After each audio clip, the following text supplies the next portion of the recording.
see on tape when you look at them, and compare them a little bit to Burns and the guys you had last week? Well, they're bigger. You know, Burns is long, but a little leaner kid, lightning fast. These guys are just a little bit more physically stout. You know, they can hold up and do a great job, you know, rushing the passer, running all their twists.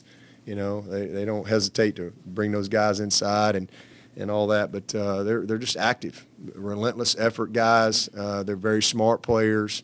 They recognize things very well. You know, they had that number 7 last year was a great player for them. I don't know when he had to have been drafted high. I don't know the exact round, but it had to be up there high. But they just kind of they know what they're doing, man. They evaluate well, and good technique in rushing the passer. So we've got our work cut out to minimize those guys, for sure. When it comes to correcting mistakes, you said you had some still that you wanted to correct on Saturday. Is it easier or harder after playing this stretch of games you have to correct those mistakes and have the attention of your team? I mean, I think it's always easier when you're winning to do anything. You know, I prefer doing everything after a win. I don't ever get excited about a loss, but you know, it is what it is. When you have one, you go back to work, and then you challenge and you find out, you know, what you're made of, and you learn and you pick yourself up and you go back to work. That's what winners do. But there's plenty. Our guys take a lot of pride. It's really not about as much about the scoreboard as it is, you know, the pride that everybody has in how they play. You know, that's the buy-in. And, you know, collectively, if you can get everybody committed to that, then the scoreboard will most likely take care of itself. So it's just little things. I mean, we come in here and we talk about whether it might be a loaf, you know. I mean, we hold them to a high standard. And I come in every Monday and I'm in front of the whole team, you know. If I got anybody loafing, I'm going to call them out on it and make sure they understand, you know, that what the standard is. Same thing that we do as coaches as far as how we grade them with their technique and their fundamentals and their performance and their performance points and so forth. There's a high level of accountability, so there's an edge every week in moving on to the next game, learning from it, but there's always another game, and you got to start over. Coach, you didn't use Pollard on Saturday. Offensive line, you rushed for nearly 500 yards. The week before, you were without Falcinelli, did what you did for Florida State. This is about as good as the offensive line's been since you've been here. Yeah, and that was something I said back before the season as well. I thought this would prove to be maybe my best offensive line. A lot of versatility. Last year, you know, a lot of this team was developed last year. That's the thing. That's what's happening with us this year. You know, we've been able to play so many guys. Yes, we've developed our team for this year, but we've also developed next year's team. And that's what happened. This is a result of last year.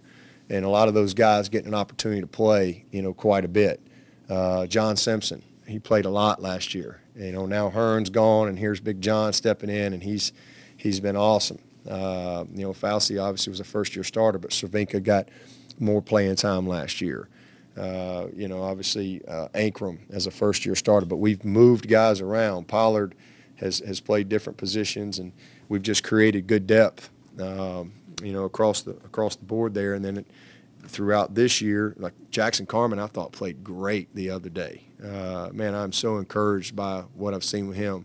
Bach wasn't able to go. He's had a really good year. He's gotten some good experience.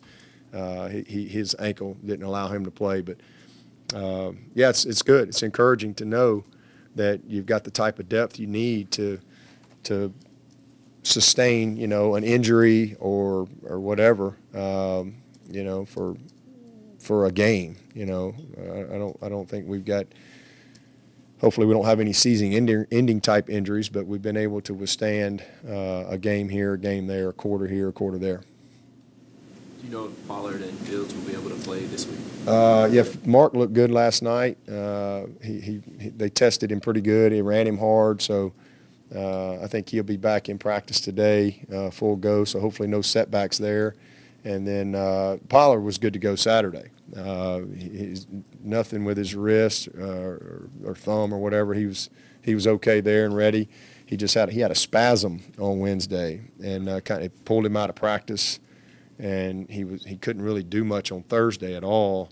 So, but it settled down, and he was definitely ready to play. But like I said, we scored 2 touchdowns in 5 plays, so it was 14-0 pretty quick, and it was a good luxury for us to be able to just not have to play him. I know it was only, I guess, a week ago when you said that you wanted Travis to be a little more disciplined, a little more patient. Do you feel like, I know it hasn't been obviously a super big sample size, but do you feel like you made progress with that? He did.